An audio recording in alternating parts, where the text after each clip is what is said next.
আরজিকর তদন্তে নিয়ে বিস্ফোরক রাহুল সিনহা। সিবিআই এর কাছে 7 জনের তালিকা আছে, তারা সবাই সিবিআই এর হাতে গ্রেফতার হবে। টালা থানার প্রাক্তন ওসিকে জুতো দেখিয়ে মানুষ ঠিক কাজ করেছেন, কোড়া তো বিজেপি নেতা রাহুল সিনহা।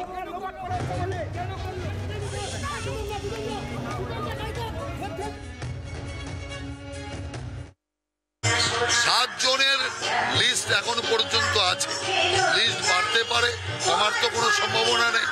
অতএব তার মধ্যে কতজনকে আগে নেবে পরে নেবে সেটা সিবিআইর বিষয় আছে, কিন্তু পরিস্থিতি যেটা হচ্ছে তাতে দোষী ধরা পড়বেই।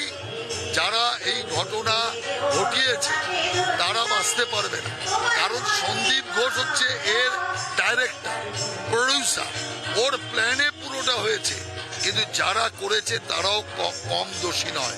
সেই জন্য হত্যাকারী কিংবা যারা অত্যাচার করেছে তাদেরও ধরা পড়বে, তাদেরও আমরা আশা করছি কিছুদিনের মধ্যেই তারাও জনসমক্ষে আসবে।